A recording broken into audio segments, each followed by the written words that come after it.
Hey, Christine, hit record. Thank you. No. Jenna, oh my gosh, hi. Oh my God, two people that need to know each other is Jenna and Hannah. That would be hilarious. Jenna's amazing. Love it. She has the coolest place in Georgia, right?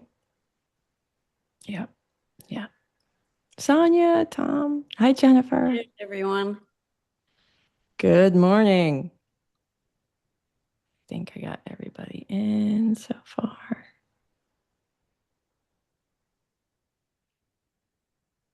Admit. Bridget. Well, good morning, everybody. Thank you. Thank you for coming and sitting in with Hannah and I while I gush over her and learn more about everything that's made her able to do some of the most crazy, amazing things that I am in awe of. So, for anybody that doesn't know who Hannah is or isn't familiar, I'm just going to read a little bit of her bio. So thank you for coming, Hannah. Thank you for we found the time, we got it together, not nailed it down. Um, so Hannah Betts is a stunt woman, world champion skydiver, former police officer. That's a shocker. And speaker who spends a lot of time doing scary things, but while still also being scared. So, drawing from a career built in high risk environments, she teaches that fearlessness is a myth and forward is always a choice. She shares stories that are honest, grounded, and rooted in vulnerability, showing people that they don't have to be fearless to be brave. So, I'm just going to quickly tell the story about how Hannah and I met because they always talk about love at first sight, right? But like, I've also had that friends at first sight moment. I don't know if any of you guys have had that too, but I was just with a friend at her brother's place, her brother's boarding facility, like horse property in Agua Dulce. And we were leaving, and Hannah walks up with her friend Sophie. And we all just start chatting for a second. Oh, they're asking, oh, is this the place? Oh, yeah. And then I don't know why, but I looked at Hannah and I was like, do you know Warwick Schiller? And she went like, oh my God, I love Warwick Schiller. She's like, my friend Sophie is so sick of me talking about Warwick Schiller all the time. So then we were like, and we just started talking. And then we did that thing I guess you do now. You don't really share numbers. You follow each other on Instagram. So that was what we did. And I told her she had to come to dinner at my house. And it didn't happen for a minute, like, but I never forgot it. Like, we were both super busy. And then once I got her to my house, that was it. She was locked in. So, It was definitely a little bit of divine intervention. I had no business being there at that place either. That 5 minutes that I was there is the only 5 minutes I've been at that location when I met you. And I remember when you invited me to dinner. I'm so British. I'm like, I'm not going to a dinner with a stranger. And something and it just told me go, and then that was it. who is this weirdo inviting me to her house for Yeah, dinner? Don't even know her. great. It's good, good But choices. no, it was great. It was great. And so much has happened in your life since then. It's been like you moved into a new place, you have a new career coming. But before we dive into all of that, let's go back. I have a question that I want to ask you, and then we'll launch from there. Sure.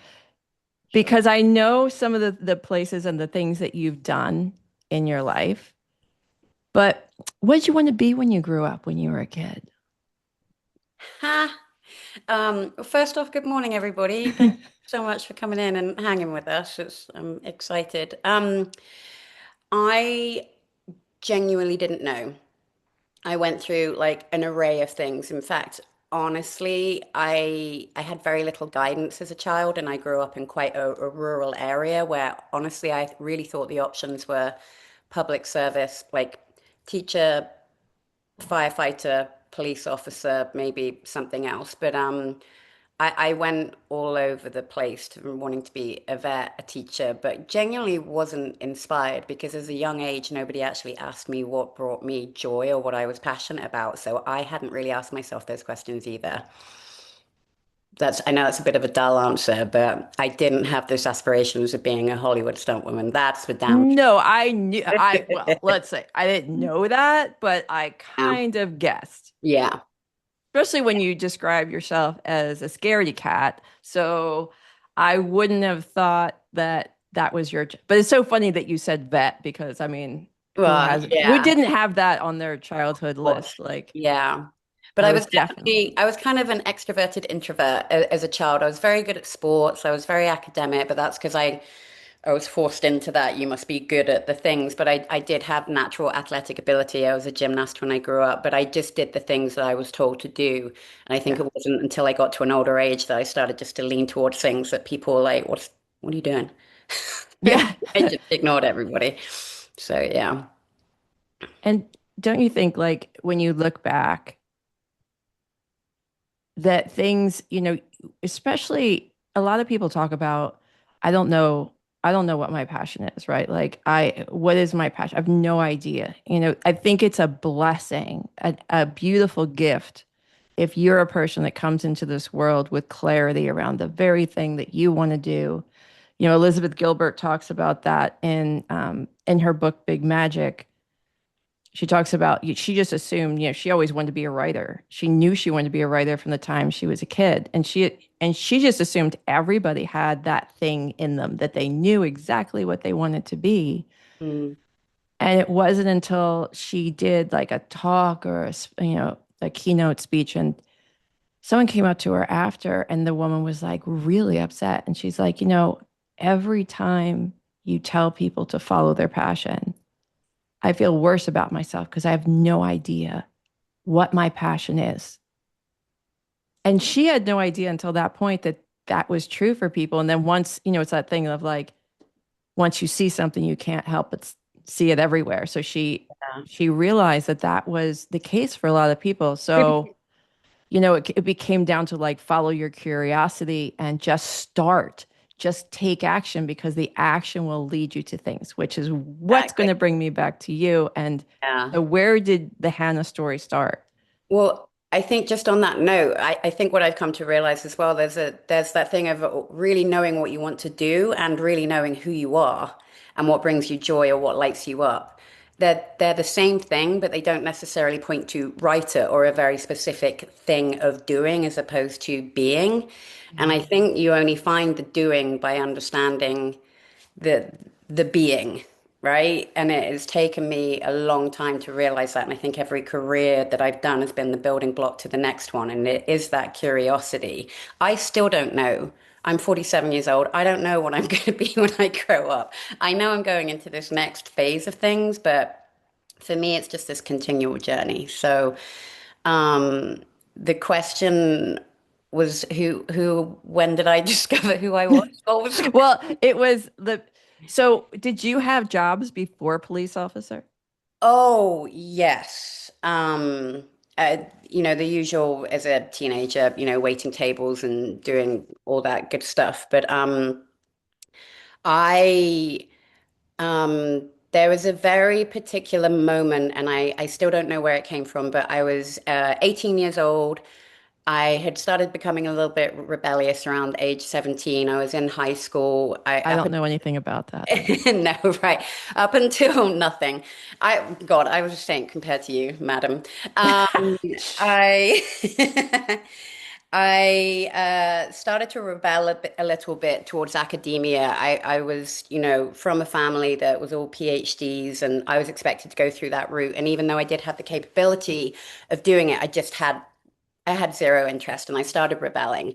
Um, and I remember panicking because I wasn't studying for what's called A levels in the UK, which is basically grades that get you into university.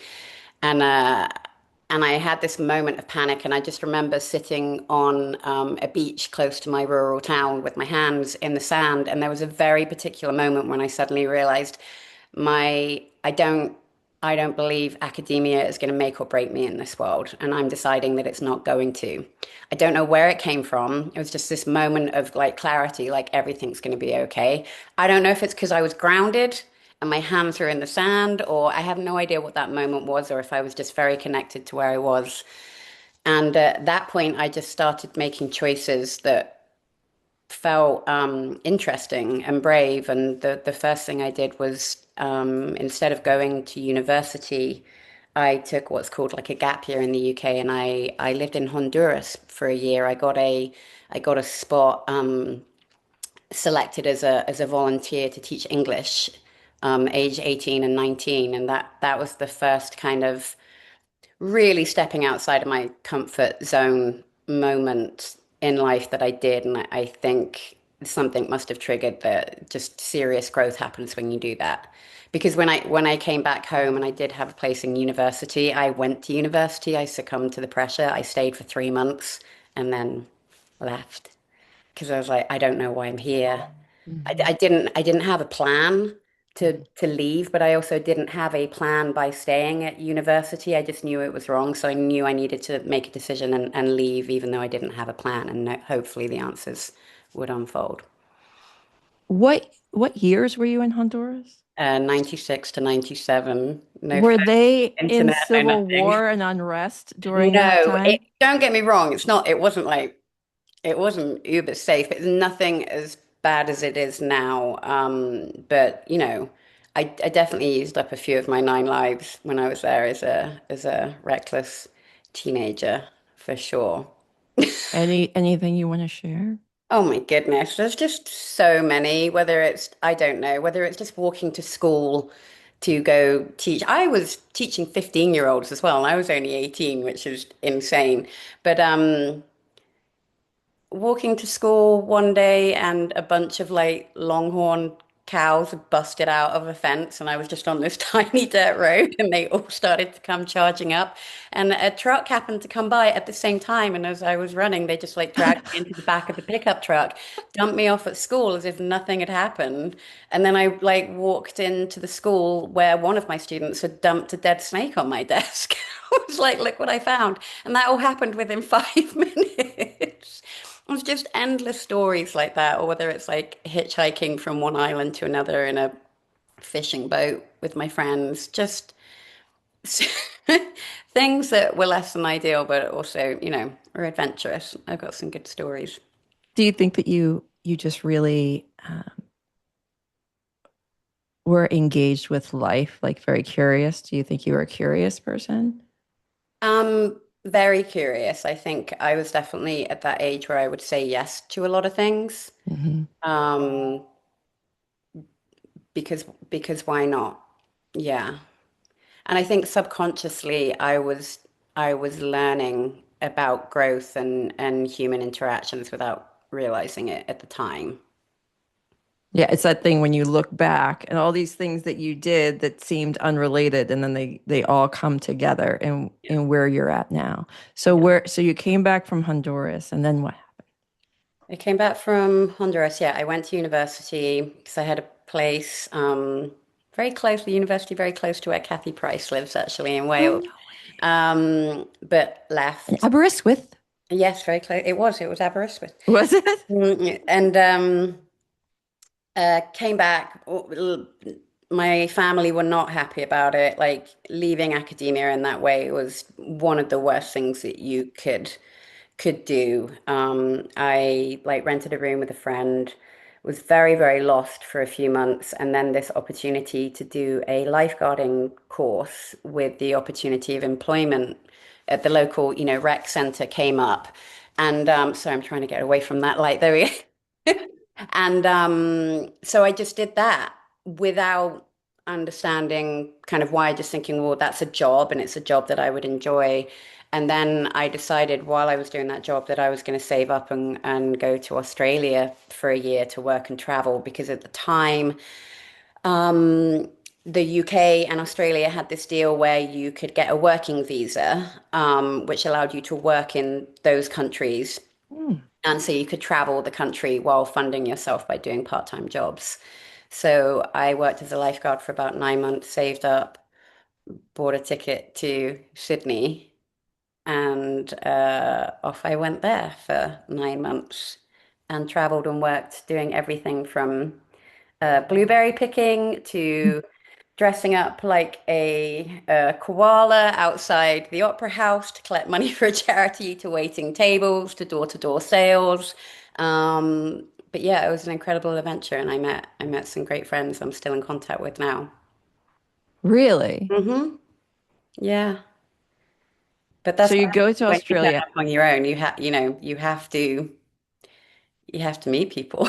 How long were you there for? 9 months. 9 months. Yes. And you were in Honduras for 2 years, did you say? 1 year. One Yeah. year. Okay. Okay. So now what? Now what happens? What happened after that? Australia. So then, before I went to Australia, I actually found out about a university, like an associate's degree, I guess, equivalent called outdoor education. Hmm. This before I went to Australia, and it was a kind of university degree that was half sports psychology, half training you how to be an outdoor sports instructor, like rock climbing, kayaking, sailing, mountaineering, all that stuff. So But they taught you all of they this? taught you all of that, but also there was an academic side of sports science behind it as well. And I just remember going, oh, nothing had resonated so like with me so much. And somebody just mentioned this when I was lifeguarding.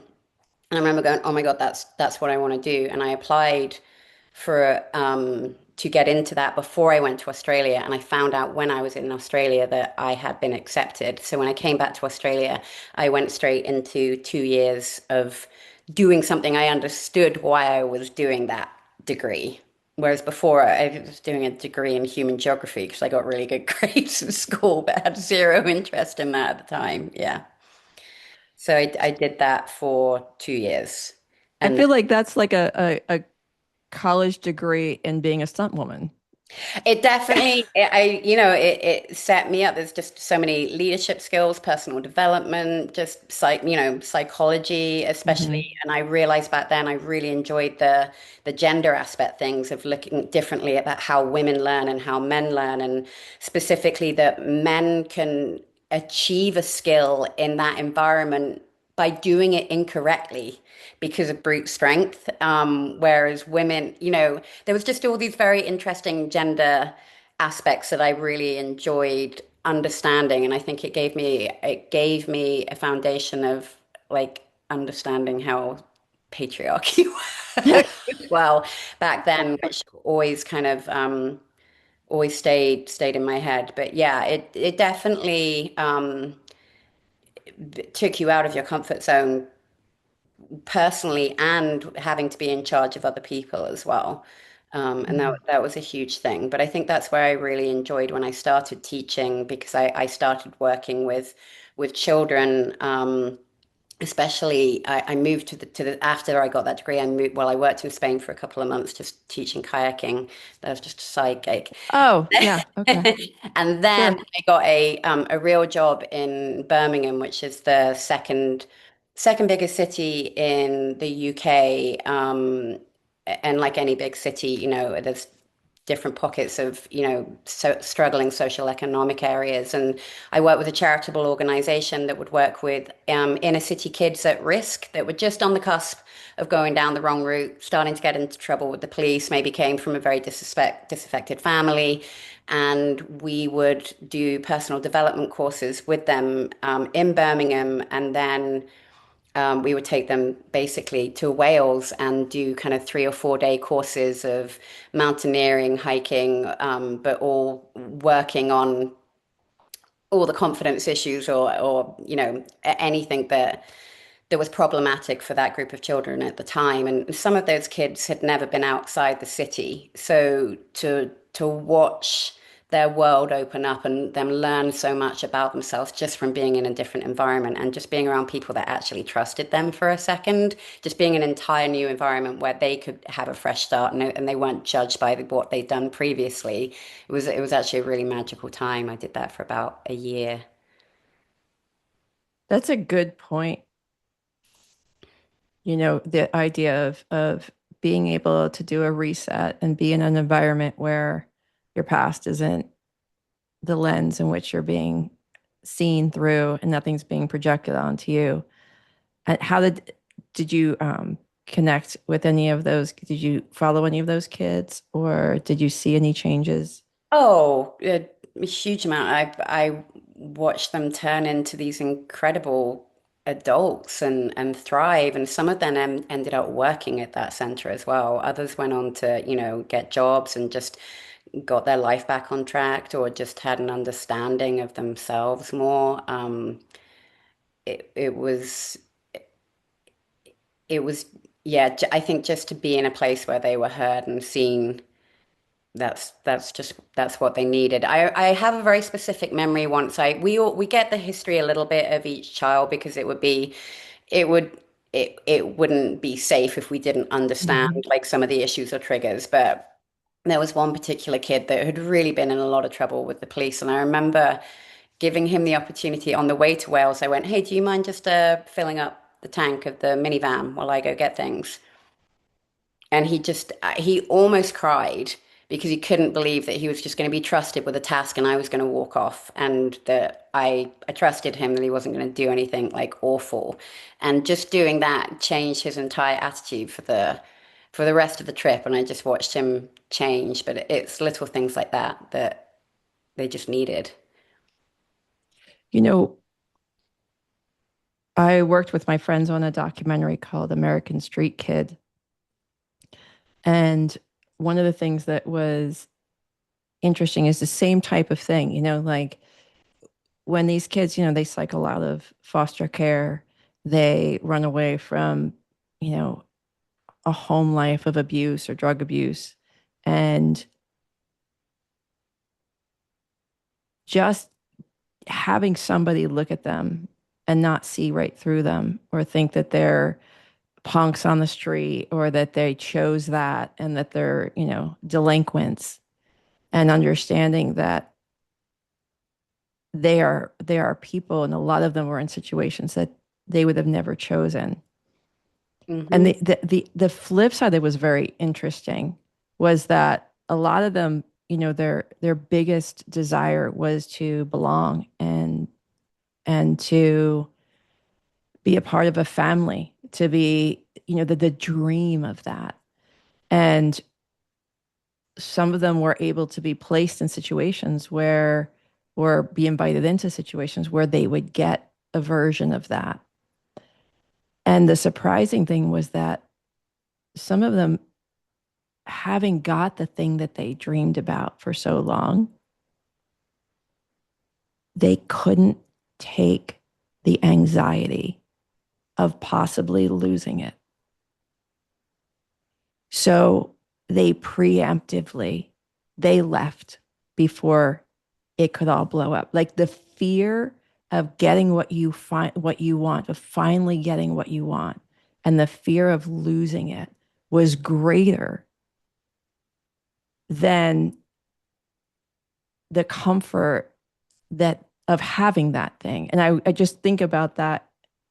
I think about that with a lot of people and all of us, like in our lives, like sometimes that can come from success, when you start to get success and like, who am I now? And this is, now I could lose it. And when you deal with anxiety or stuff like that, it's just going to move from wherever you're at now, it just moves to the next level if we don't like change the thought process of how we deal with it. No, But it's very anyway, much so. I remember Brene Brown talking about that. That just one of the biggest issues that we all struggle from. I know we can relate to it. It's just waiting for the other shoe to drop when things are going well. It's a huge thing, and I remember her specifically talking about say trying to rewire your brain when things are going good or it's making you nervous. I think she equated it to when her kid kind of got her driving license and she was driving, and rather than her just freaking out about, her driving or getting in an accident or anything, she was saying, just say, I appreciate this moment. I'm really appreciating this moment. But she says it sounds silly, but saying it out loud, like, I'm really appreciating where I am right now, as opposed to going, God, I hope I don't lose this.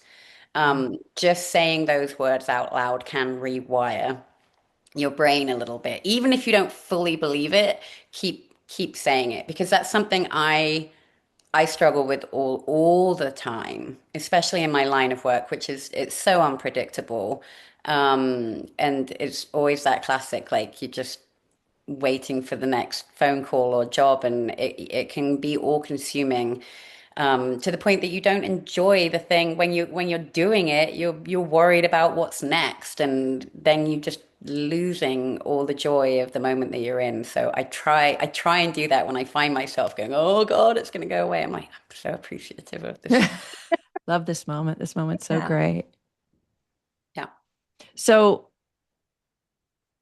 how did you end up a police officer? You guys, that's the $1 million question.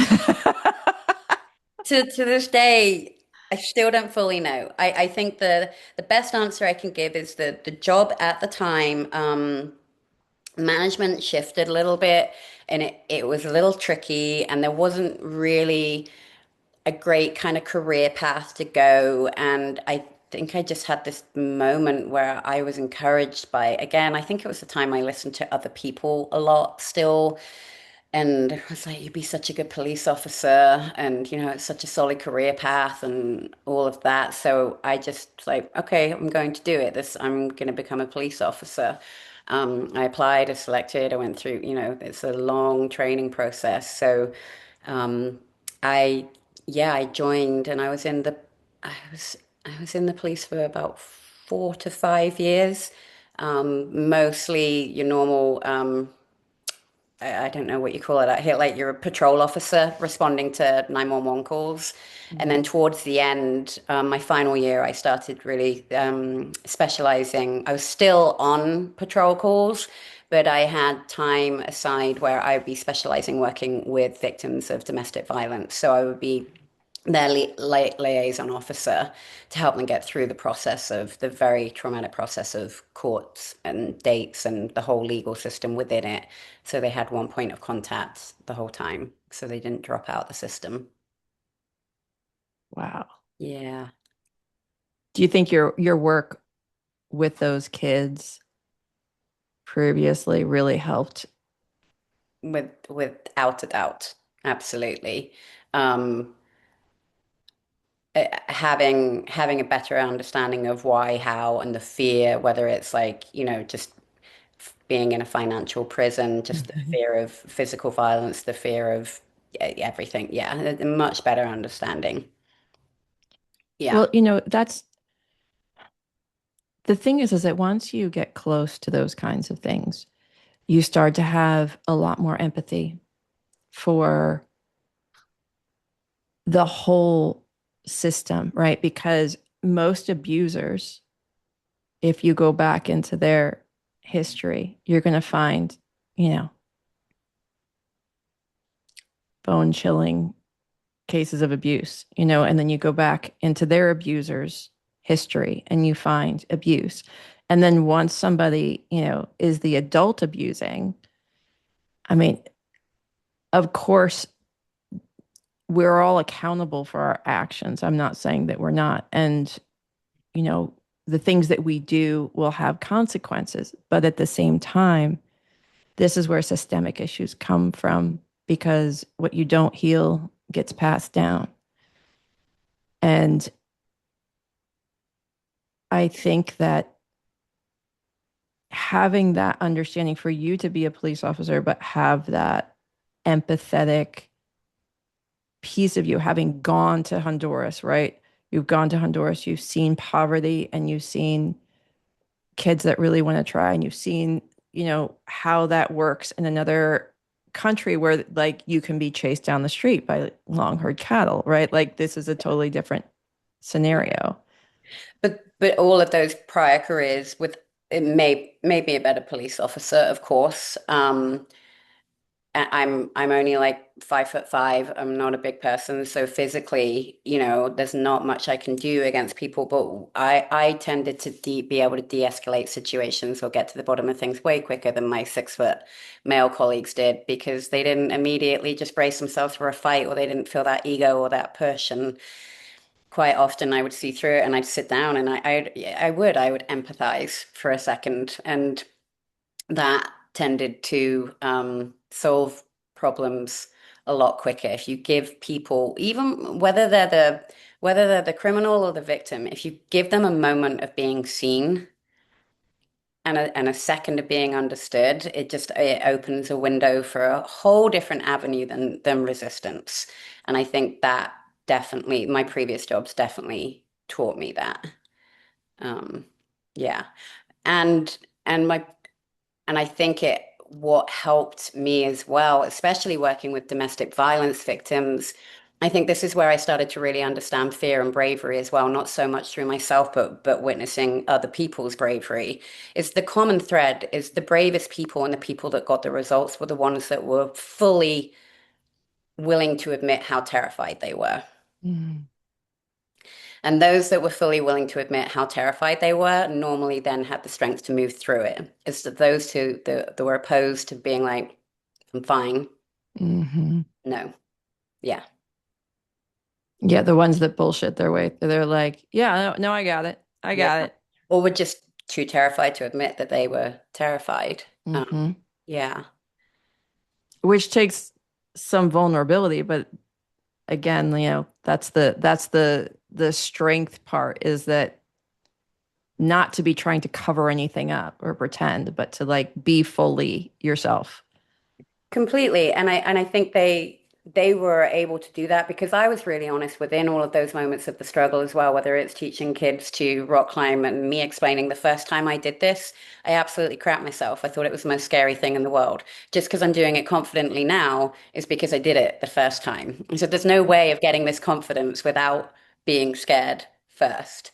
And I think me showing that vulnerability obviously allowed people to be more honest with it as well, and be honest with people and tell domestic violence victims not everything's going to be okay. Like, this is actually really fucked up and this is terrifying and this is why, but this is how we're going to tackle each problem. Be honest about the fears that we're actually facing and the obstacles that are there. So, so you got this solid job as a police officer, Mhm. right? You got your pension come, you got all your stuff covered, you've got, your There. place, you're actually able to use some of these skills that do mean something to you in your work, Yeah. Set for life. set for life. So, what happens? Best pension in the world. Yeah. Um, what happened was, during my time as a police officer, having grown up in a very rural area and being kind of outdoors and having access to different kind of, I don't know, challenges and sports, I found myself living in a very big city, and I was like, oh, I need to do something outside of the city and outside of being a police officer. And I just remembered a friend of mine during police training, he was ex-military, talking about this civilian skydiving course that he did. And at that point, I don't know if I'd learned this from my mother because she did always challenge me to do things that got you out of your comfort zone. I just remember thinking, man, that would be a really terrifying thing to do. I'm gonna do that. I'm gonna just get my license. What a cool thing to do and just say that I've done it. I've ticked it off the bucket list. I got my basic skydiver's license and call it good. That's I did do that, but I didn't call it good. So um I did. I turned up at a skydiving center on my own. One day I was the only woman there. All the instructors were male, all the students were male. Honestly, that part was more scary for me sometimes than the actual jumping out of the plane, because I could be quite socially awkward in new environments like that. Just t turning up on my own was a huge event for me. Um, But the moment I began skydiving, I didn't realize, like most people do, that there's a whole world of different disciplines and competitions and world championships. And I remember somebody saying, "Oh yeah, they're team training over there. They're training for nationals." I was like, "There's national competitions." They're like, "There's a world To championship." jump out of a plane, like, come on. Like what? And all these different team events. And for me, I was like, sign me up because to have something with a natural progression or something tangible that you can achieve, not just doing it for the sake of doing it, is something that always appeals to me. Otherwise, I drift. If I don't have a goal, I am the least disciplined person out there. I'm shocking. So I just got actively involved in it to the point that skydiving is a very expensive sport. So you either have to have a very good job or you have to learn to work in the sport or you have to get very creative. And at the time I got very creative to the point that I transferred from West Midlands Birmingham Police Force to Nottinghamshire Police Force, which was closer to the skydiving centre. And And Robin Hood. I lived in a trailer. Yeah, no, Nottingham is not Robin Hood. Sherwood Forest is. Nottingham is a big city. It's another big city. But out just outside of that was in the countryside was where the skydiving center was, and I lived in a trailer with no bathroom for 2 years while working as a police officer, so I could spend all my rent money on skydiving. See, and that is where the secret sauce lies, right? Because whether you willing, whether you're willing to show to the world that you are going to do to make this happen. And that doesn't mean that everybody has to live without a bathroom. It's just, Oh, yeah. it's different for everybody. But like, what are you going to put on the line? Like, what are you going to really commit to? Yeah. And it's interesting looking back because now, as a grown ass adult in a lovely home, I think about that. I'm like, what a nightmare. But when you're in your 20s, if I'm really honest, it didn't even occur to me that I was sacrificing anything. I just remember going, I really want to get good at this. I don't know why. I'm into it. And there's this secret little goal that I have of becoming a world champion. I didn't tell anybody for a really long time. But I just remember going, well, how there's obstacles here. What are the obstacles that I need to figure out? And I felt lucky. Hmm. I genuinely, I was like, oh my God, I get to live for free and spend money that I would have spent on rent in skydiving and still have my job. I genuinely felt lucky. Don't get me wrong. Did I remember it sucking at 3 a.m. in the morning when I was traipsing across a field to go to the bathroom? Yes, I do. Those moments do stick in my head, but it never occurred to me not to do it. Hmm. Never occurred to me. Yeah. No, I love that story because then you kind of almost question, like, well, so was it even a sacrifice, right? Because Yeah. the mindset was like, I'm so lucky to Right. be in this situation. But then, when I did get good and I achieved all the goals that I got, it's really interesting how many people have that. Everyone's always like, "How lucky you are," because Oh, I really wanted to compete at a high level, but I just couldn't with the rent and the mortgage. As if all these obstacles that they're talking about didn't exist for me. yeah. Hmm. It's always very interesting listening to the yeah, but people that like, well, I could have, but. I was like, but you didn't want to, and that's okay. But people don't like hearing that, but you didn't want to. And that's what our skydiving coach was always like, how bad do you want it? Hmm. How badly do you want it? Because if you want it bad enough, then all those other things don't matter. And it's okay if you don't want it that badly, but you just have to be very honest about it. Well, you know what I noticed that you did? And like a lot of times I'll talk to people, anybody I'm working with, I'll tell them like when you have a dream, when you have that, when you start to get that little spark of something, like you got that spark of, oh, this, I could do this competitively. I could actually take this somewhere. You said you didn't really tell many people about it. You kept it to yourself. And I think that that's really important because a lot of times we run out and we tell the people that we're closest to, and it's not that they want to kill our dream, but what people tend to do is project their fears onto you. And then before that little dream had time to really fully crystallize, it gets stomped on and pulled apart and questioned. And you don't have answers yet because you haven't even done it yet. And there's questions you can't answer. And now it's kind of like, well, maybe that's not it. So Uh, you kept it. Absolutely. And I think that's a huge thing. It's twofold. Back to what you were saying, that if you say it out loud to the wrong people initially and it's not fully formed in your head, like you said, that fear projection. And I always say this to people, whose fear are you listening to right now? If you do or say something,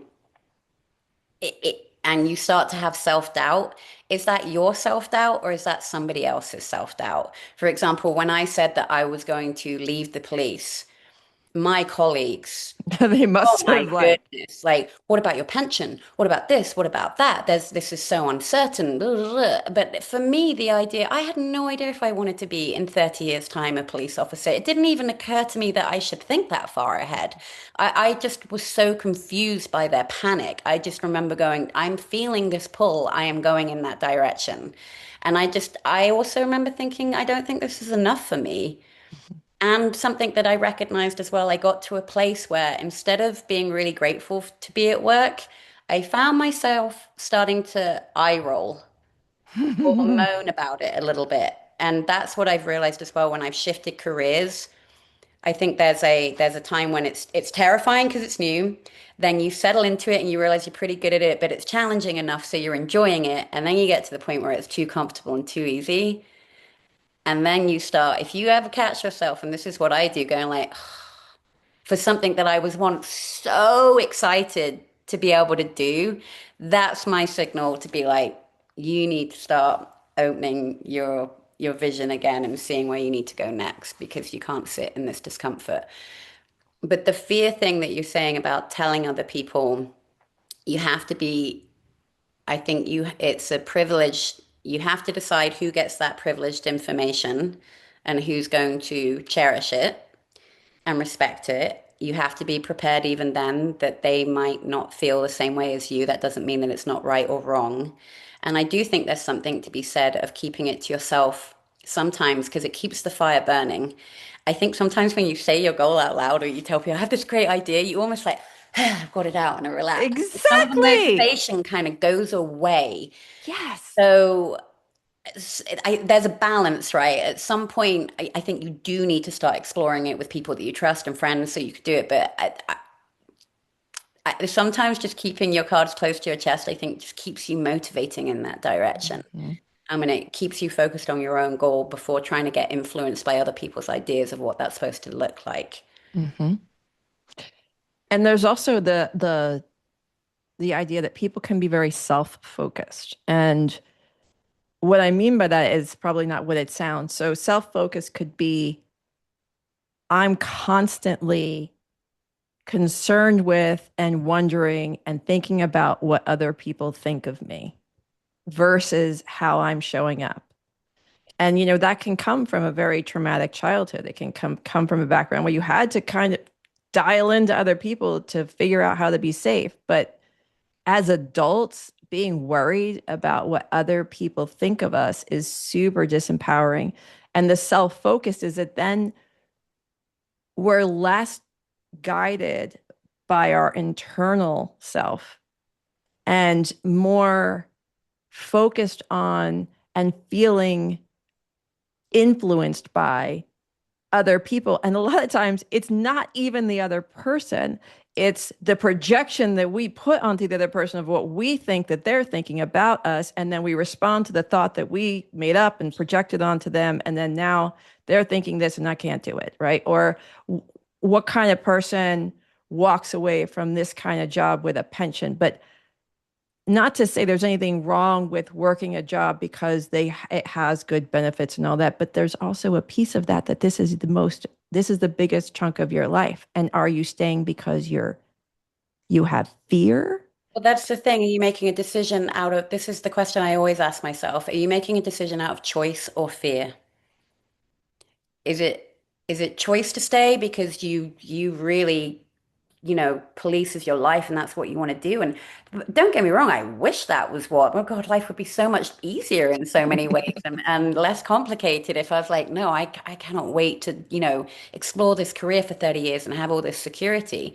But if for me personally, Bodhi, for me personally, if I stayed, that would have been a decision out of fear of what you're you're going to lose, not what you're going to gain, right? And what's that favorite quote that you said that I just always sticks with me is we're scared because we can measure what we're going to lose, but we can't measure what we're going to gain. So many people often stick with the thing that's tangible because uncertainty is terrifying. But the uncertainty is the unknown, and we're not scared of the unknown. You can't be scared of the unknown. That's impossible. What you're scared of is the layer of the story that you're putting on top of the unknown. You're scared of something that hasn't happened, that you've given yourself a little story. Mm. And it's whether people are brave enough to go into that uncertainty or not. And I think the uncertainty is it in a way, it's the payment. It's the payment that the universe demands. If you want these things, you have to show up in a Oh way yeah. that says you got skin in the game. If Like there was a guarantee, everyone would do it. everyone would do it. It'd be Exactly. so easy. It wouldn't be a thing. And um yeah, and I think the more you practice it, the more you start trusting your gut and your instinct that you're like, no, this feels right.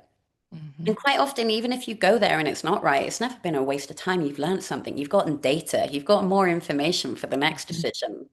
Um, Mhm. it's never a failed exercise. Even if it is failure, it's not, it's data. It's like you've gained so much. We also have to recognize that most likely, unless you come from an amazing family or have just the friggin' best group of friends ever that are like killing it, you're probably surrounded by people who aren't in this mindset. Yeah. And so you have to be aware that the people that you talk to, like it's kind of like people tend to ask for financial advice from their broke friend sometimes, like, or our friends that don't have financial success, or we'll ask for relationship advice from our best friend, but not be like, she's never had a real relationship for more than a year.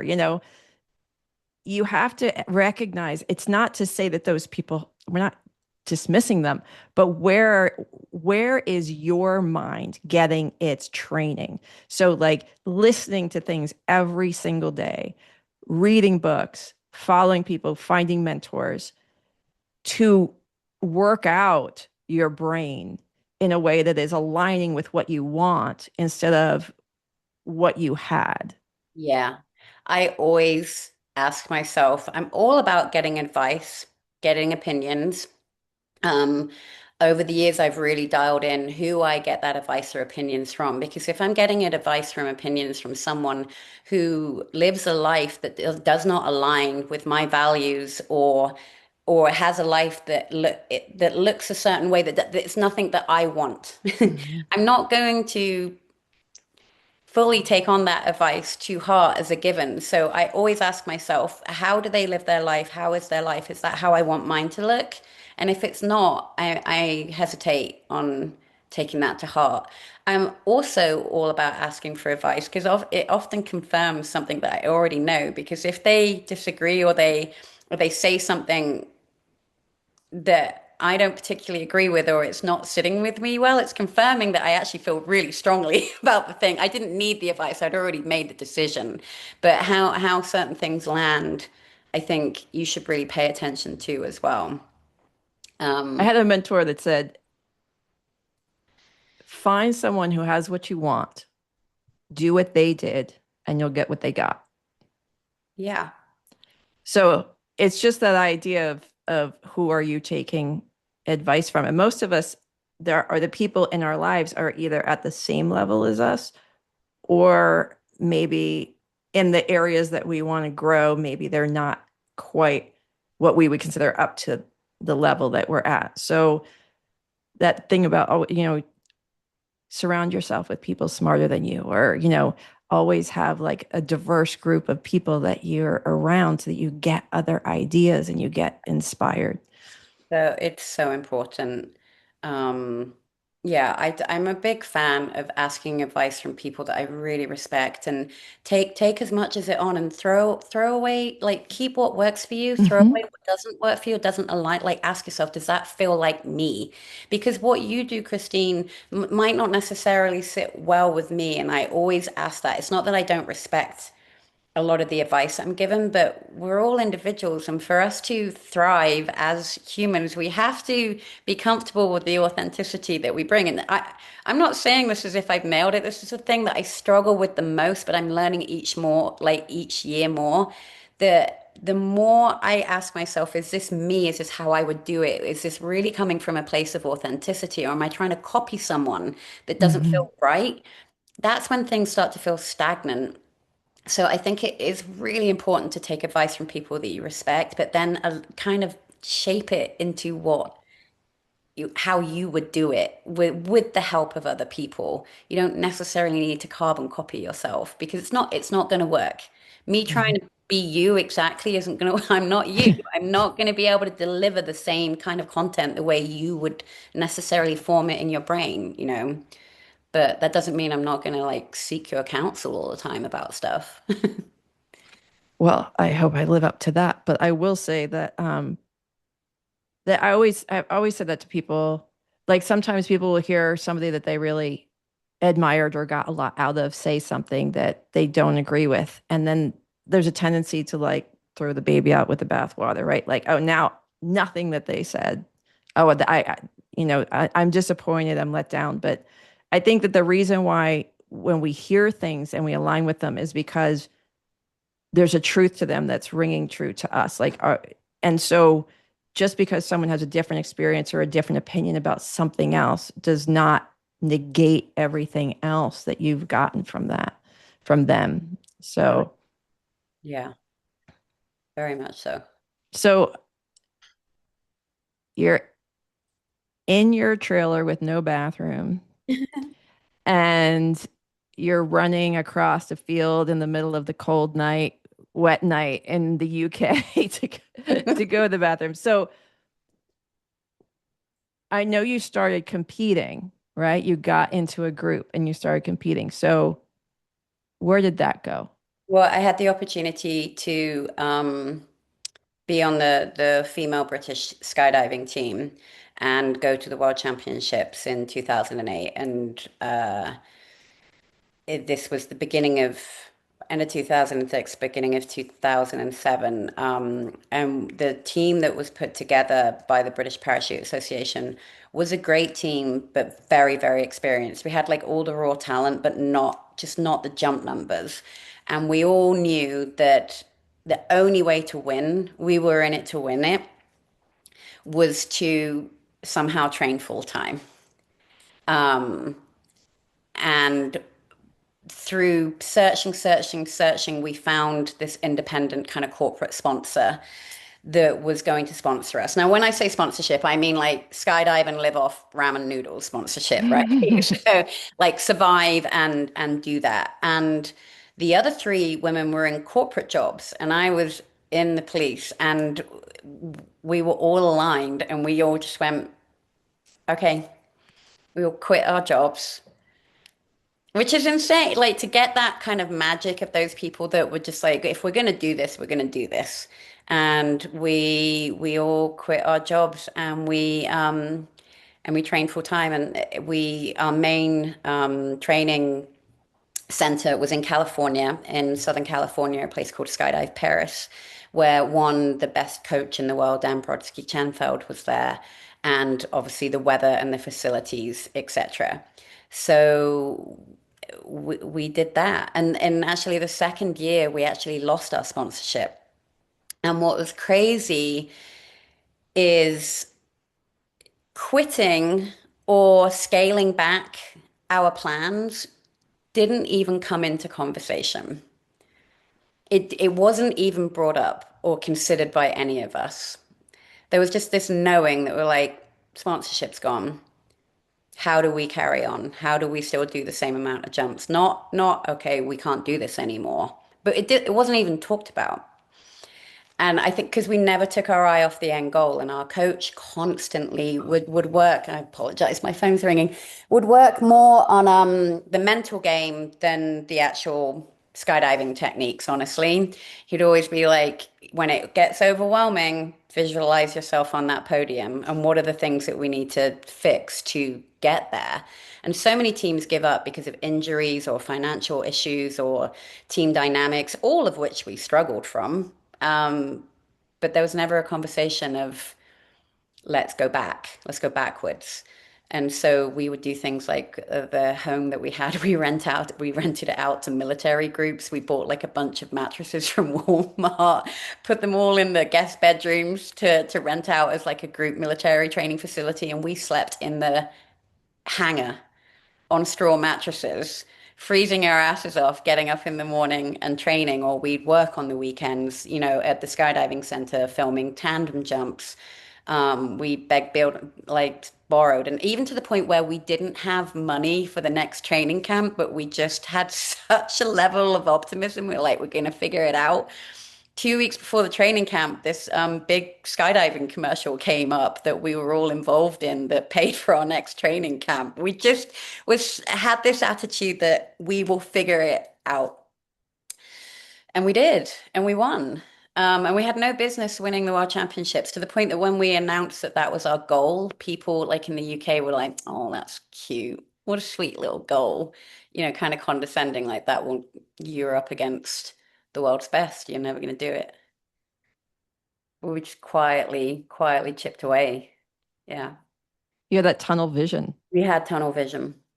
Yeah. And our coach always used to say success is just getting over one obstacle after another. It's not a clear path. It's no clear path.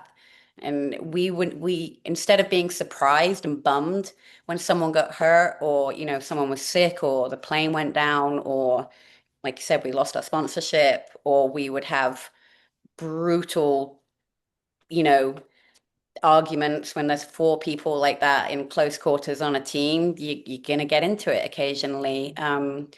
But because we were prepared for that to happen, because our coach told us there is going to be obstacle after obstacle. Mhm. And the only difference between the winning and losing is those that figure out how to get around it or over it and continue. Yeah. I think that when you can find a way, and I don't even know if finding. I think that there's two things that are happening is when your vision aligns with a piece of your purpose. When you take action and you step up and you commit, getting that tunnel vision is such a gift because it just whittles all of the noise away. Yeah. Yeah. And I think it really taught me this stuff as well. You don't need to understand why you're going towards something or you're going towards this passion. You don't need to understand what the end result is going to be. That often the answers come afterwards. Like I didn't get into it going, I'm going to become a world champion. That means that's going to give me so many credentials to be a coach and work full time in skydiving. And that means I'm going to be able to work with special forces military. And that means I'm going to be able to be a stunt woman. And that means this and this and this and this. I didn't do it because I realized it was going to open all these doors and or for the resume factor. I just went there because I was like, this seems almost impossible. Let's see if it's not. And we were just so driven by that that's the only thing that we were thinking about. And it wasn't until afterwards that I realized all these other doors had opened up because of it. But that wasn't the drive. Yeah, no, And that did teach me you don't have to know why you're doing it. You don't have to know why you agreed to say yes to something terrifying like getting on stage and doing public speaking at like Warwick yes. Summit and all those things. Like you don't have to if you feel it and you get that um my friend Melanie Curtis calls it intuitive tingling that Mhm. oh God, feels borderline terrifying that something's making me go, "Oh, okay." Yeah. Yes. Yeah. Yeah. So how did the skydiving morph into working as a stunt woman? I think there's a couple of things, just the proximity of working, a couple of hours away from Hollywood. It's one of the biggest skydiving centers in the world, and quite often that skydiving center is approached for anything kind of skydiving, aerial, TV and movie related. And I got a phone call from Craig O'Brien, who's an incredible freefall videographer. Any amazing skydiving scene that you've seen, be it Tom Cruise or anybody else, that guy is the one that is on top of freefall filming the whole sequence while flying all around them. And he had been contacted by a stunt coordinator that was running this show called Agents of S.H.I.E.L.D., like a Marvel TV show. And they needed a stunt double that looked like this woman, and it was great. It just happened to look like me. But what was interesting about that phone call is I was talking earlier when you get a little bit too comfortable in your career. I had, I had a very thriving skydiving career. I was coaching special and training special forces. I was competing. I, was just really enjoyed my job. But I said to my friend as we were going to nationals to compete, I looked at her and I went, I, I think I've gotten too comfortable in this job. It just feels, I don't know. I think I need a change. I don't know what it is, but I'm ready for a change. And then Ding, ding, ding, ding, the ding. next day in that same corner as we were driving, when I was telling her, I got the phone call saying, are you available to do this kind of skydive, but it was a fake skydiving scene. It wasn't even free fall. It was on set. They just wanted somebody that understood the bodily mechanics and the movement of free fall. Like the director was very insistent upon having a real skydiver. And luckily, because I have a background in gymnastics and other athletic stuff, I was just a good fit. Um, and the stunt coordinator did, I started picking the stunt coordinator's brain just about how you do get into stunts, like what would be needed. And, it's not an easy path at all.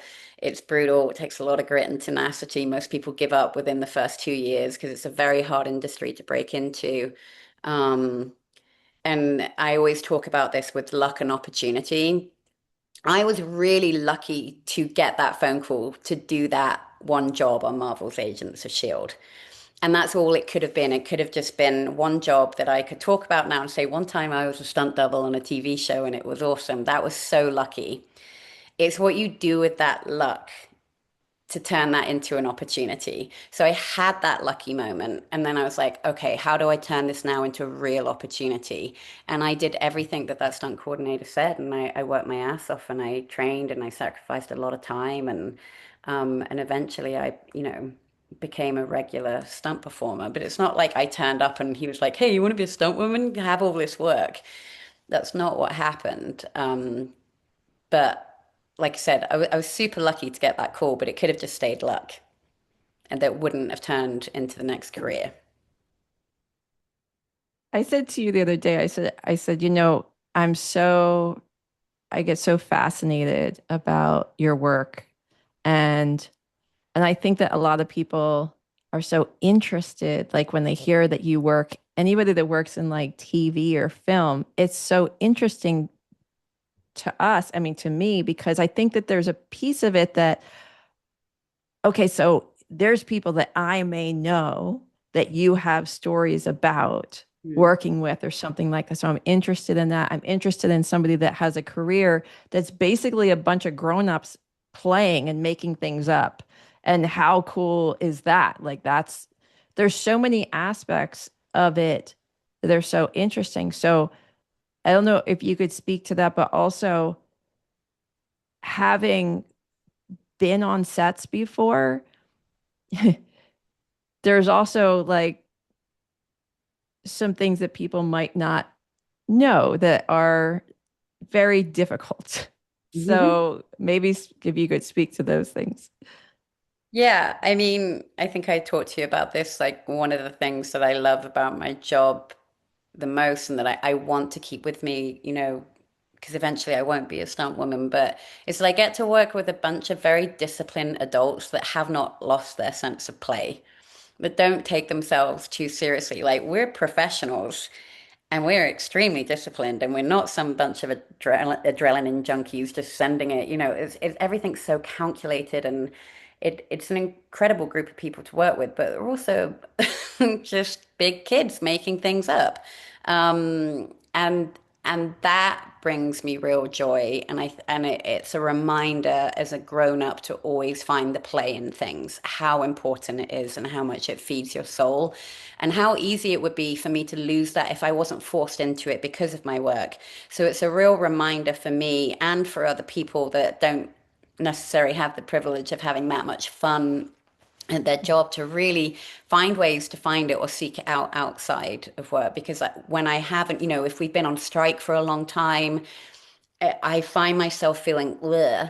And it's Mhm. not just the sense of purpose of not working. I realize it's not being around the joy and lightheartedness and the not taking yourself too seriously, kind of the play. It's real The camaraderie, the fun, play. yeah. Yeah.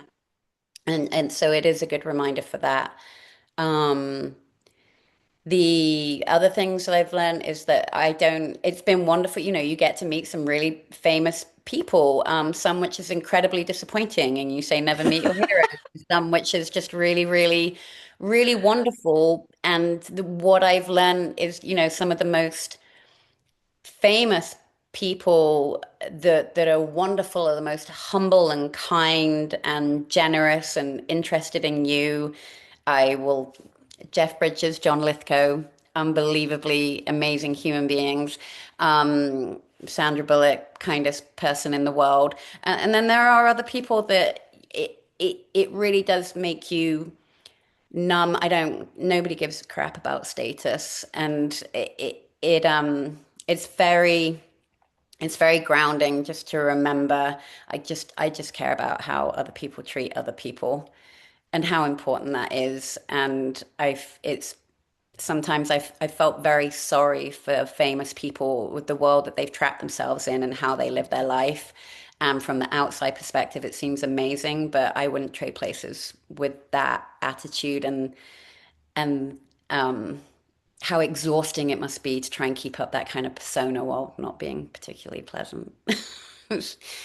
Well, that's where like that idea of empathy comes in too, because I feel like there's certain groups of people that um that general society has decided deserve no empathy and will dogpile on, and that's celebrities or people who are affluent, children who grew up in affluent homes. It's like, cry me a river, little rich kid, right? Like there's a lot of I see a lot of that. So I think that being able to again put yourself in somebody else's shoes and understand that like what we all I mean this in life, like we all will face challenges and hardships and struggles, and it doesn't change if you're a celebrity or not. And the idea to go out of the house and like have people approach you in every way is, yeah, No, thank you. no, thank you. But I do have a funny story that I'm wondering what funny story is that you have. One of the things about being in LA is that you do run into celebrities, and your brain, oh, well, I will say my brain does not always put together that this is a celebrity. My brain goes, "Oh, you know that person." Oh yeah. And then I'm going up to somebody or saying something, "How do I know you? Wait, I Mhm. know you. When did we meet?" And then the horror when I figure out that oh no, you don't know that person personally. You saw them in that TV show, and their brain just said you knew them. I worked at Tavern on the Green in New York City back in the 90s, and there was a table with an older gentleman, two older gentlemen, and the one got a red wine. And I don't know if any of you have ever poured out a glass of red wine that has so many tannins in it that they're like sticks at the bottom of the glass. But he had ordered a red wine, and then he called me over a little while later and he was like, hey, and he was really nice about it, but like it looked like you were going to build a forest, like a little campfire in his glass. So I was horrified, went and got him. And then I looked at him and I was like, do I know you? And I was like, wait, were you in here? Were you in here the other day? And his friend was like, oh yeah, we come here, blah, blah, blah. And but my brain just kept working on like, how do I know this person? How do I know this person? And then I realized that I had just watched the movie Moonlighting with Cher. And in that movie, the mother, Olympia Dukakis, has this kind of like friendship with this older man that she starts talking to. And he played that role. And I tell my friend the story that because then I went back to people and I was like, I know how I know you. I'm so sorry. I just watched Moonlighting and you were in it and I loved your work and blah, blah, blah. Right. So my friend, I tell her the story. And I didn't watch TV at the time. I wasn't really big in TV. And she's like, you idiot. She's like, he is on like the number one show. He was the dad on Frasier. She's like, he's on like the number one show right now, and it's so funny that that you bring up like a bit part, like a tiny part in a movie. But I was like, well, he probably appreciates that more because, but it's that idea of like, I'm just wondering if you have any awkward or interesting stories. I have so many, but I don't, I don't know how interesting it is for people. I don't want to go like too much down just the stunt woman route. I don't think it teaches many people stuff, but I did have to do an awkward scene with for those of you that know Channing Tatum, he's the guy from all the Magic Mike stuff, and he's done quite a few. He's did a movie recently called Roofman, but Oh, he's yeah. very famous, and a lot of women love him. He's a very good-looking guy, very charismatic. And I had to do a scene for Sandra Bullock because she refused to get in a helicopter because she was just terrified of small aircraft, which I understand. I don't love them either, believe it or not. I like getting out of them because I don't trust them. But I had to do a scene where I had to hug him on top of a mountaintop. We had to jump out of a helicopter. But the director was telling me like throw yourself at him. And I was like, okay, if I must. But the helicopter was so loud, and he had an earpiece in, which was the director saying cut, like at when he needs to put me down from me hugging him. And he would also call out hug for the timing of when I should like jump on him and cut. Now, we'd done it about 6 or 7 times, and I was just getting quite comfortable at that point in time. And then what you need to understand is that hug and cut sound very, very similar when there's a very loud helicopter flying around you. And at one point before the scene had even started, he said cut. And I just decided he said hug, and I just like launched myself on him, and the helicopter flew away, and he just gently went, no, I said cut. Like awkwardly put me down on the ground. So there's been many embarrassing moments like that. But I think people just get used to being on set with quote unquote celebrities, and it's just like I said, I'm just interested in how they treat other people. I'm not interested in how famous they are. Well, also the idea that even though that there is a lot of fun involved and it can be something very exciting job. At times it can be a glamorous job. But you've told me about being up at 2 a.m. and having to go and be submersed in ice cold water for hours in the middle of the night, freezing to get like like to me, like I don't know if there's enough money in the world that would Yeah. No, there's motivate there's that. there's times when you're like, I can't believe I'm getting paid for this. This is amazing. And you're just grinning from ear to ear. And then there's times when you're like, I can definitely believe I'm getting paid for this because this is just so uncomfortable or scary or cold or painful. It sounds ridiculous, even just having to be in high heels when you don't want to be in high heels all night trying to do this like painful Mm. stunt, or like you said, getting in freezing cold water at 3 a.m., breaking the ice and doing things that you just have to really suck up. And but it's a classic example of the good with the bad. Mhm. We have days when it's incredibly physically demanding, and then we have days where we'll turn up and we're just there for backup in case the actor or actress can't do it, and we don't do anything, and we kind of call those days like getting paid to heal from the job that really hurt the day before. And I think it's one of those things where, you know, it's the same, right? You can't feel joy without sadness, and you can't feel sadness without joy. And it's the balance. If it was great all the time, it wouldn't feel great, and you wouldn't have that pure joy of being like, I can't believe I'm getting to, swing through the trees in the Dominican jungle, because that wouldn't be as joyous had I not 2 months before, like I said, been getting hypothermic in a icy lake. So yeah, so sometimes it is the least glamorous job that you could imagine, and it is painful and it is tiring, and it can be really uncomfortable. And and sometimes actors are really rude to you and horrible, and they treat you like second-class citizens, and other times they treat you like, how you should be treated. So real quick, I want to go back a second to your I'm not sure exactly chronologically when this happened, but it was when you were skydiving. Mhm. And you told this story before, and it's was like my favorite story that you have of that idea of believing in yourself Mm, over the pressure of what other people think of you. mhm. And you know what story I'm talking about, Yes, I right? do. So can you share that? Because I could hear that. I probably need to hear that story every day.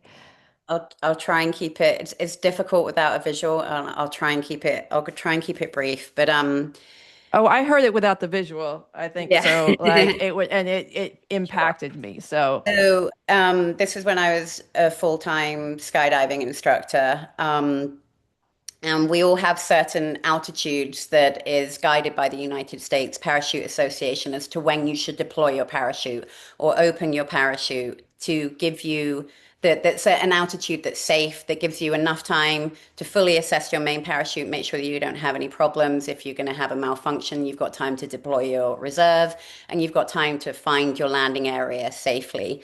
So the that altitude is 2,500 feet, and it was a little bit outdated, and we all jumped quite modern parachutes, which sometimes can fall a lot faster, fly a lot faster, and go wrong a lot faster if they do malfunction. Now, for your parachute, your main parachute to malfunction, it's very, very rare, but it does happen, especially if you're working full time. If you're doing about 1,000 jumps a year, it's going to happen. They say you get a malfunction kind of once every 1,000 skydives. I have about 8,500 skydives, and I have had 9 malfunctions where I've had to use my reserve parachute, no problem. But I always thought 2,500 feet was too low, and I had made a mental decision that my parachute was always going to be open by 3,500 feet, and that's only the difference between adding another about like 3, 4 seconds of free fall. And for me, it was just never worth it.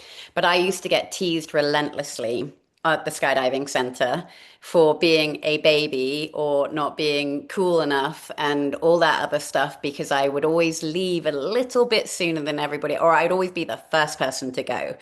Um, and like I said, I was put under a lot of pressure for doing it and ridiculed, but I just made a decision so long ago. It felt right for me, and I stuck to it. And skydiving isn't a particularly difficult sport to do it at a basic level, but it's a very unforgiving sport, as you can imagine, and it doesn't bode well when you do a lot of errors on top of each other. And I just remember thinking I would like to have that extra 1,000 feet if things go wrong.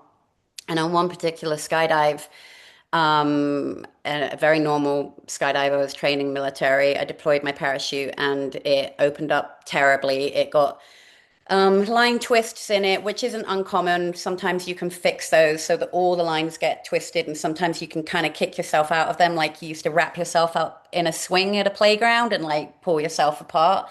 But on this particular incident, it just caused so much tension that my parachute was basically horizontal to the ground, and I was spinning violently, and I immediately knew that I couldn't fix it. It wasn't a big deal. I'd been in this position before. And the normal drill is to how you get rid of you get rid of your main parachute in regard, and so you can deploy your reserve parachute. Is there is a handle here that you peel and pull, and that releases your main parachute, and then there's a handle here that you pull, and that deploys your reserve parachute. And that should all happen in about like 3 seconds. And on this particular occasion, when I went to pull my cut, we call it a cutaway handle, the handle that releases my main parachute, because the tension was so, there was so much gravitational pull and tension, I couldn't physically pull the handle. It was just jammed because there was so much tension from the way it had twisted up. So I was violently trying to pull it, and as I was doing that, I had accidentally slightly released the handle on a wire for my reserve parachute because I was fighting it so much. But I did realize I needed to let go of this hand to have extra strength to deploy it, which I did, and I pulled my cutaway handle, which released my parachute. But then when I went to go find my reserve handle, it wasn't there. It was flapping behind my back because I had already kind of wrestled with it a little bit. I was just out of sequence with my drill. Um, and you're falling at this point, 1,000 feet every 5 seconds. And it took me a while to find that handle. And I did. And I eventually got it and I deployed it. And my reserve was open at 1,000 feet, which is incredibly low to have a parachute open. But that 1,000 feet is what I needed to stay alive and live and land my parachute. Had I deployed my parachute at the altitude that was recommended and that people teased me for not doing, I would be dead. So it was just a reminder that you have to set your own limitations and your own choices and not be guided by what other people do. And it was a very hard thing for me, especially as a younger skydiver, to put up with everybody else's opinions about what is right or what is wrong with an extreme sport. But I also just remember a lot of these people that were teasing me about it. I was like, they're not going to visit me in a hospital. They are definitely not going to come visit me at a hospital. So why on earth do I care about the fact that they're laughing at me about this? And it really just did solidify that there are certain times when you do need to stick to your guns, regardless of what people are doing. And that gave me a lot of encouragement as well when I'm on set, and sometimes the director can get very greedy. And you're doing a dangerous stunt and you've done it and you've got it and they've got the shot and they're like, can we just do one more? And I've learned when to say, no, you don't need to, and stand my ground, or no, this is unsafe. This needs to be fixed before we do this, this, and this, and really advocate for myself along the way. But I think you can definitely take that into moral protection within your life, right? Not just the physical protection. It's really helped me set certain boundaries with certain people, you know, asking myself, do these people really care about me? No, then their opinion is none of my business, and this is how I'm going to stick to what I believe is correct. Which I tend to think is even more brave in a lot of ways than jumping out of an airplane. Oh, yeah, way harder. Way harder. How did you stay calm? Like listening to you tell that story, my heart is beating faster. Like my whole body's tense. I'm sick to my stomach a little bit, like thinking about everything that could go wrong. Like, how did you not freak out? And It's that thing where it slows down. You just don't, you just remember thinking that you have to find that handle. And was I frantic? Yes, but it was just, you get into that place of just tunnel vision, and you've drilled for it so many times, going, no matter what goes wrong, you find those handles. And I just remember thinking, I'm gonna find it. I'm gonna find Mhm. it. And everything just kind of goes calm. Um, but it's a perfect example of just staying calm in the moment. And then once my reserve opens, you hear on the video, you hear me like crying out loud. Because after I survived it all, I was a hot mess for a while. But I also knew I had to jump that next day as well. I took myself off like the next plane load, got myself together, and then I was like, I have to go back up Mm. today. Hmm. So you have all this experience. You have experience in teaching others. Um, you have experience in finding what it is that you want to do in your life, regardless of the opinions of the people who may love and care about you. You have put yourself out there. You have changed careers, even though we see the thread through it all.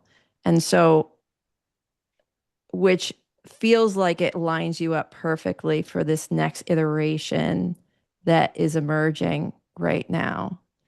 And so, can you share that with us too?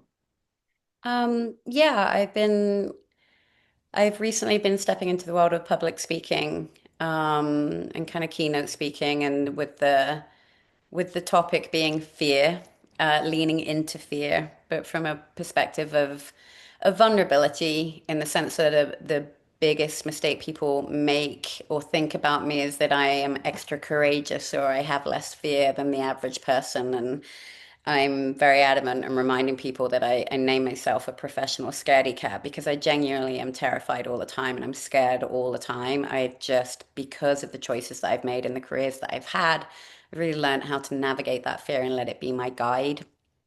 So I like talking to people about that, and I really believe everybody is a lot braver than they give themselves credit for. And that's what I've witnessed in my careers. It's not just something that I think is, and this isn't just something I've learned about myself. I've had the honor of witnessing like real bravery within my work, whether it's that, teenager that was getting in trouble with the police navigating his first mountain trail, or the 70-year-old that was terrified of heights and did her first skydive, right? Or the domestic violence victim that finally faced her abuser in court, or, even just teaching an actress an extended breath hold who'd never had her face underwater. For me, watching these people do the things that they never thought that they could do and being there to witness and kind of be their hype woman brings me real joy. And so that's what I talk about, in the hope that I can inspire people that you don't need to be braver, it's already there. You just need to figure out how to tap into it. You know, Hannah was kind of my ear and my editor for when I was doing my talk at the summit. Well, the two, I think I did two talks. Yeah, the two talks that I did, and I barely helped her. I have to say, I was told her I was there for her, but she took that by the horns. And when I say that her talk blew me away, she is a you are a natural at this. Okay. You are a natural. And it's that thing where when you see somebody do something that clearly they were meant to do. And I think that this is one of those things. I think everything has brought you to this point. And I think that you're going to be able to really inspire people. I think you're going to be great at it. Yeah, I hope so. I hope so. That's the goal. It's just that next thing, right? Of, oh God, this is terrifying. So I guess I have to do it. But I do feel drawn towards it. But yeah, I wasn't lying when I said out loud, like, this is most scared I've ever been, like talking in public. It terrifies me to the point that every time I get up and talk, even though I sound confident, I am convinced that the audience can hear my heart rate because it is pounding initially. But I do talk about that because I want everybody else to understand that that feeling is natural. That is not a sign to not do something. Quite often, it's a sign that you're doing something right. If you don't get nervous, it's probably not worth doing, honestly, a lot of the time when you first do something. Well, that's definitely something that's been talked about a lot about the idea of stepping outside of that comfort zone. It's the scary place, but also the place of like profound expansion. Mhm. And Yeah. you've definitely done that. And I know that you were, nervous going into the public speaking, like you said, but you did so well. And it was, I think you said to me, like when I went up to you afterwards, I was like, oh my God, that was amazing. You were like, I don't remember anything. Like it just went up there, blacked out, and came back down. It's definitely an experience, but it's like anything, right? And I say this all the time. The confidence lives on the backside of the experience. You don't get to do something new feeling confident. That's not how it works. You don't get the confidence until you do it. So, you know, each time I do it, it gets a little less terrifying. But you have to do the thing first, terrified. It doesn't come otherwise. Mhm. Mm. So what is there anything that you want to share that you haven't shared yet? I don't think so. I know we've been here a really long time. I just want to check nobody has any questions. I will not be offended if people don't. I know we've been going at it for an hour and a half, but I would happily answer any questions if anybody's got anything. I've been talking at people forever. Well, I feel like I feel like watching you also personally, like as a friend, is that you are a person that really puts themselves out there. Like you definitely walk the walk, not just in the ways that you talk about here, but also in your more personal life that you are just as authentic and fearless. Well, no, not fearless. Fear and do it anyway Hmm. in your life. And I think that that's really inspiring and I'm really excited for this next chapter in your life. And I really am so grateful to have you live, just about a half an hour away from me and see you every once in a while and have you as a friend. Ditto. All Yeah. right. So thank you, everybody. Thank you. I know the time did fly by. Thanks, Jackie. Uh, I have wanted to get you on this, and I think that all the things that you said in those stories were perfect. And I think you're going to be amazing. Thanks, guys. So I'm going to on in the emails that went out and on the YouTube link that I'll send to everybody and on our Facebook group, I will put all of Hannah's contact info so that you can stay in touch with her. And if there's anything, are you going to be doing coaching with people? Yeah, that down the line for sure. That's definitely in the further down the line. I still have a lot of things to put together, but I've been encouraged to do that too. Really? Thing I genuinely enjoy. Yeah. Well, I think you'd be great at it. Thank you. Clearly. You're the first to know when that's all set up. Well, Happy New Year, everybody. Hey guys. Kathy and I are off to Bali next week. So I'll be sharing pictures. And thank you so much, Hannah. This has Oh my been God. wonderful. Thank you guys for sticking around. Appreciate it. All right. Have a wonderful day, everybody. Bye. Bye.